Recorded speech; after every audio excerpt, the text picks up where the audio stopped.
Bienvenidos a Es Tiempo de Matemáticas en Conradio. Mi nombre es Carlos Díez y los estaré acompañando durante la próxima media hora para compartir con ustedes noticias, personajes, historias, curiosidades, retos, publicaciones y algo de humor. Todo relacionado con el mundo de las matemáticas. Acompáñenme.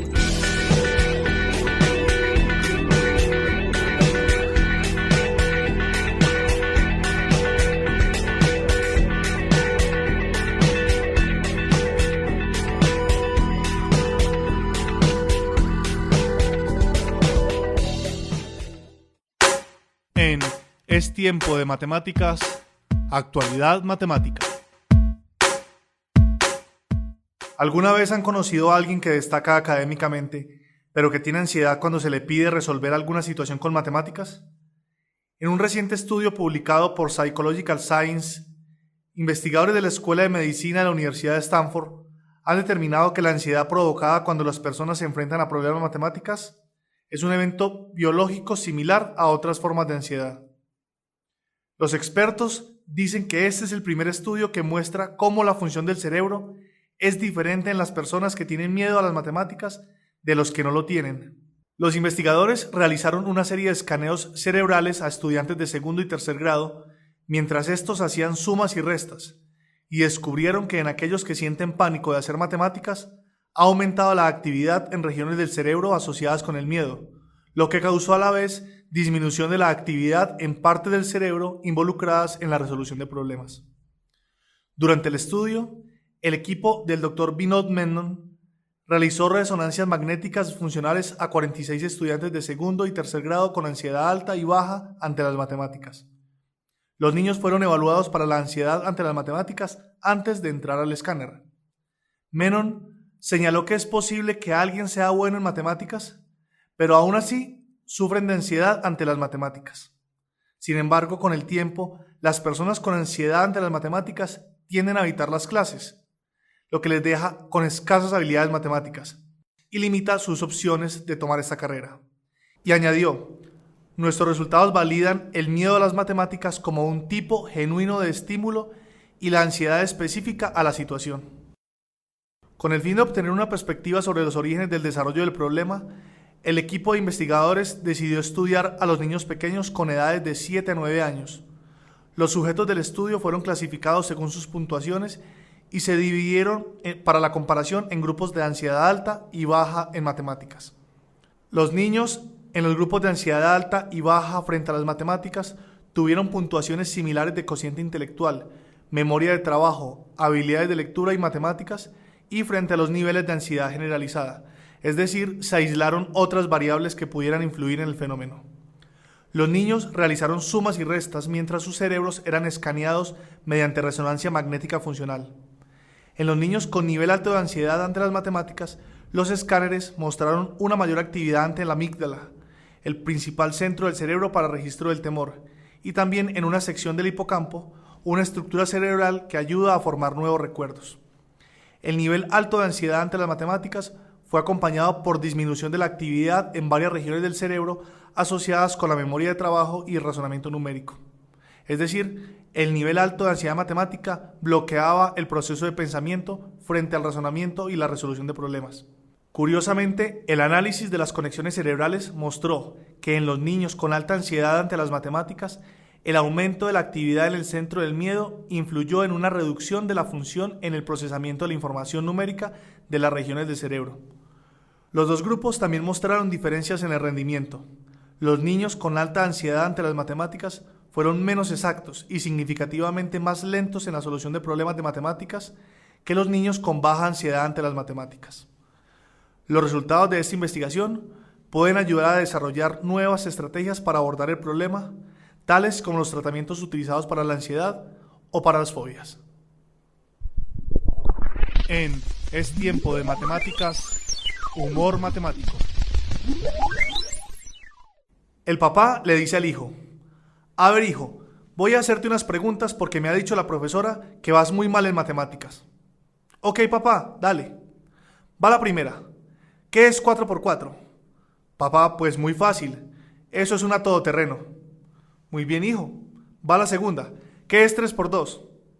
Pues papá, ¿qué más va a ser? El éxito. Muy bien, hijo, yo no sé por qué dice la maestra que vas mal en matemáticas. Ahora te voy a poner un problema. Salimos en la camioneta y pasamos por un sembrado que tiene 200 melones. Nos llevamos 100 melones. A ver, hijo, ¿qué queda? Pues papá, ¿qué va a quedar? Hacer otro viaje por el resto de los melones. En Es tiempo de matemáticas, matemáticas de lo cotidiano. ¿Qué tienen en común la disposición de los pétalos de la rosa, las obras del famoso arquitecto Le Corbusier, la Mona Lisa de Da Vinci, la música de Debussy, el comportamiento de las acciones bursátiles y la distribución de algunos cristales moleculares?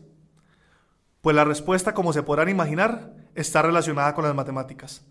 Más específicamente, está relacionada con la sucesión de Fibonacci. Esta sucesión fue descrita por Leonardo de Pisa, matemático italiano del siglo XIII, que era también conocido como Fibonacci, y tiene numerosas aplicaciones en ciencias de la computación, matemáticas y teoría de juegos. También aparecen configuraciones biológicas, como por ejemplo en las ramas de los árboles, en la disposición de la flor de la alcachofa y de la rosa, como ya dije antes. Escondido en esta sucesión se encuentra un número llamado el número áureo o el número de oro, que se obtiene dividiendo los números consecutivos de la sucesión. Voy a explicar un poco más a fondo la sucesión de Fibonacci y la manera de obtener el número áureo. La sucesión de Fibonacci se consigue empezando con los dos primeros números naturales, el 0 y el 1. El tercer número de la sucesión es la suma de estos dos, es decir, 0 más 1, 1. El cuarto número es la suma de los dos anteriores, 1 más 1, 2. El quinto número es la suma de los dos anteriores y así sucesivamente. El número phi, en cambio, se consigue dividiendo los números sucesivos de la sucesión de Fibonacci. Es decir, 1 entre 1 daría 1, 2 entre 1 daría 2, 3 entre 2 daría 1,5 y así se va llegando hasta un número que es más o menos 1,61 e infinitas cifras decimales. La sucesión de Fibonacci y su consecuencia, el número phi, el número áureo, se puede ver en multitud de situaciones de la vida, por ejemplo, en la reproducción de una especie como los conejos. Si se aísla una pareja de esos animales, sabiendo que cada mes va a poder tener una pareja de descendientes que tardarán otro mes en poder procrear, se va configurando la sucesión de Fibonacci. El primer mes habrá una pareja, el segundo mes habrá 2 parejas, el tercer mes 3 parejas, el cuarto mes 5 parejas, que es la suma de 3 más 2, el quinto mes 8 parejas, que es la suma de 5 más 3, y así sucesivamente. También se puede ver la sucesión de Fibonacci en la formación de las conchas de algunos moluscos y en el número de los pétalos de las flores. La mayoría de estas tienen 2, 3, 5, 8, 13, 21, 34, 55 u 89 pétalos, todos números de Fibonacci. Los seres humanos nos hemos dado cuenta de la belleza de esta relación y hemos hecho construcciones usándola, lo que ha supuesto que tengamos cánones estéticos regidos por las matemáticas. También se ha podido aplicar este concepto a los mercados financieros para establecer niveles de soporte y resistencia, objetivos de precio, etc.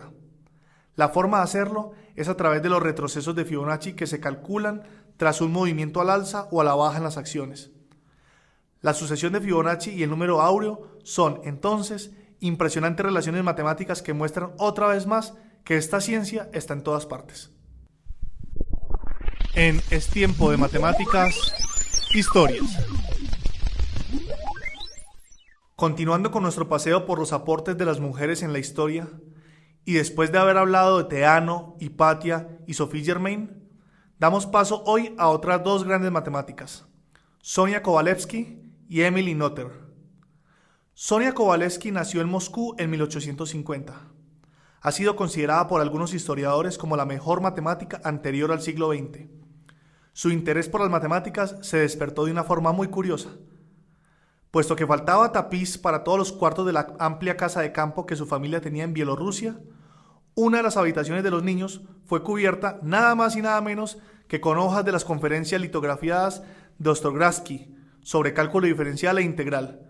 ¿Se imaginan su cuarto cubierto con hojas matemáticas? Sonia se pasó horas tratando de descifrar las fórmulas y el texto.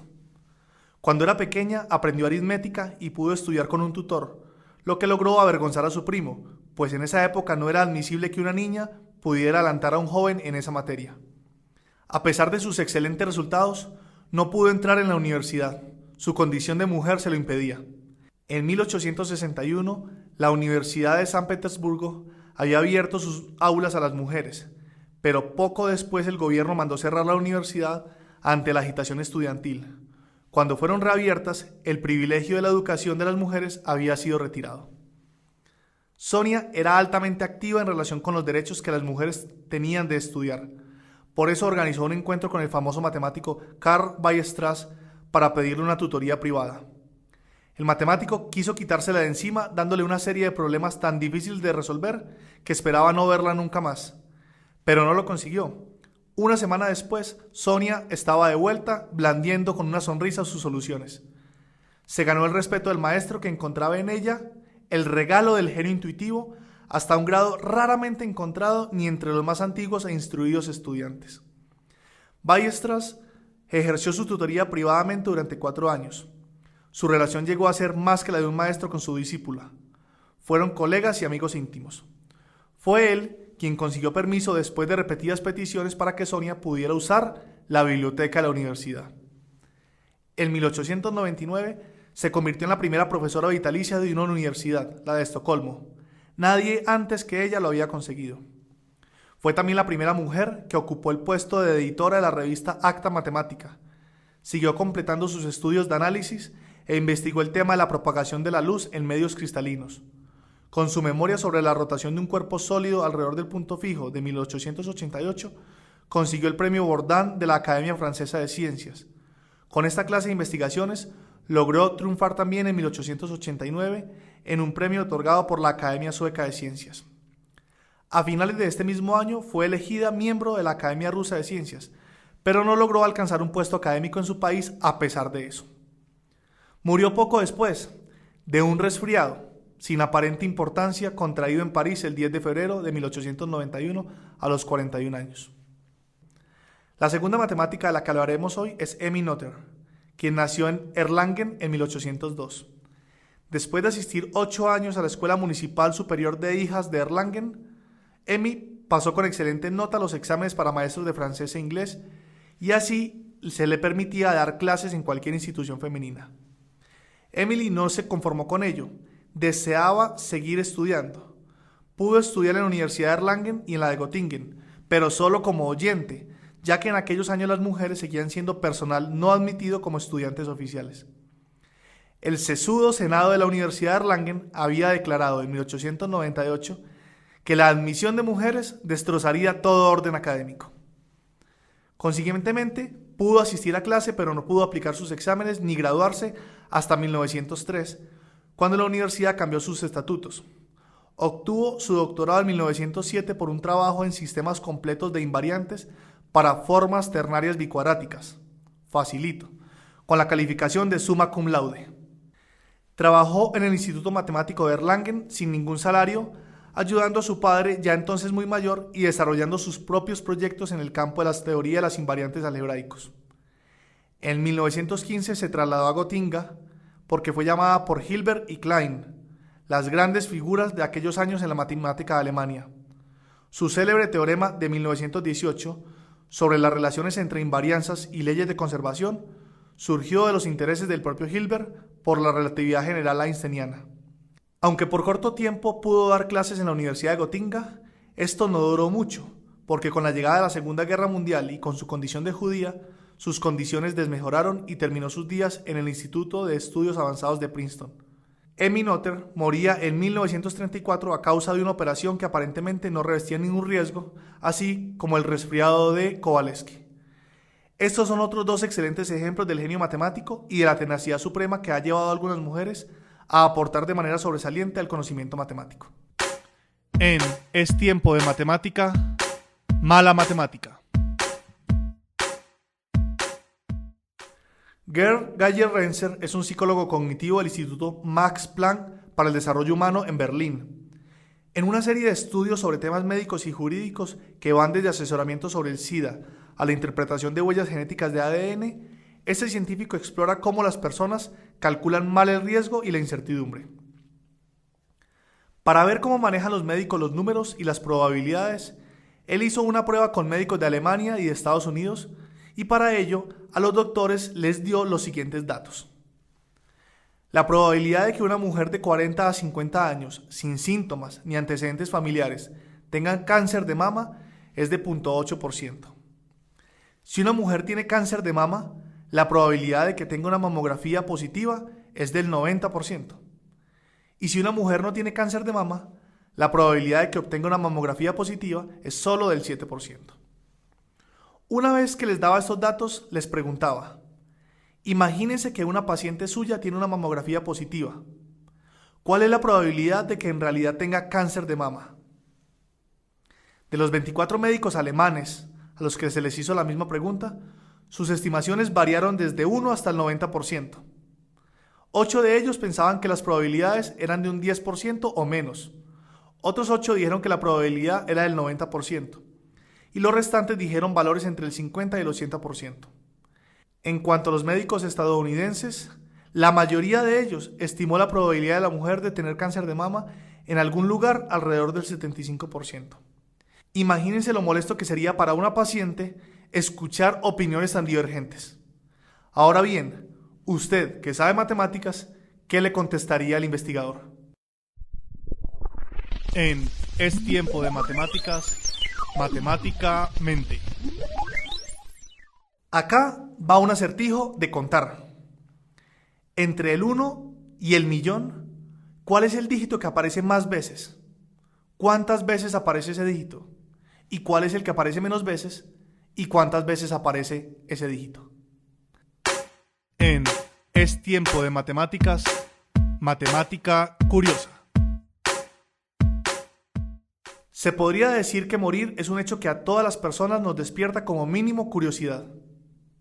Mientras que hay culturas que aceptan la muerte con naturalidad, otras parecen estar obsesionadas con la posibilidad de morir.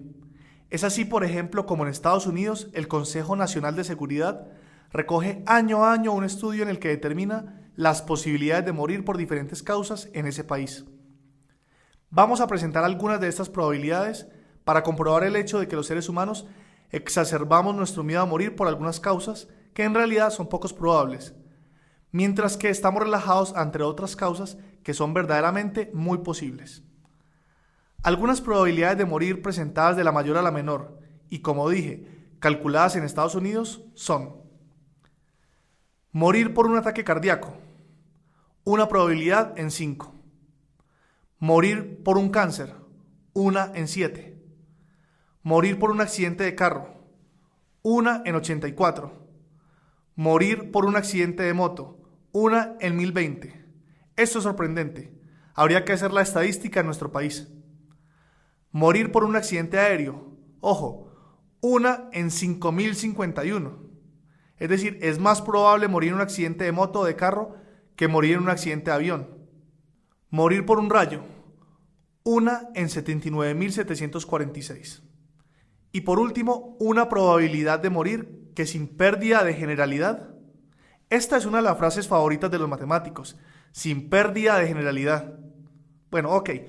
Y por último, una probabilidad de morir que sin pérdida de generalidad se podría decir que es igual para Estados Unidos, para Colombia y para todo el mundo.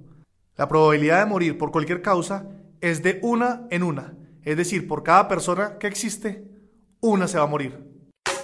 En Es tiempo de matemáticas, la reseña.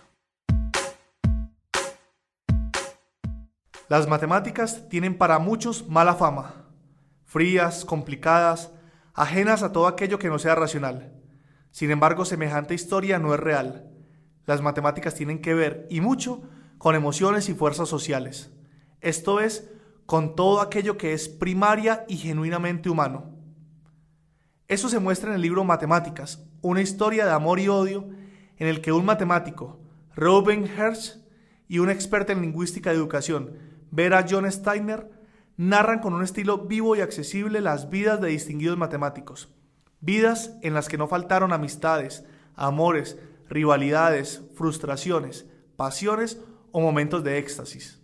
A través de las páginas de este esclarecedor libro, comprobamos cómo las matemáticas representaron una inmensa ayuda para individuos durante tiempos de crisis, guerras e incluso prisión. Y aunque se combate la idea de que los matemáticos son en general personas excéntricas, que viven en un universo propio practicando de manera individual la disciplina que aman, no se deja de presentar por ello los poco frecuentes casos de matemáticos que enloquecieron debido a sus obsesiones científicas.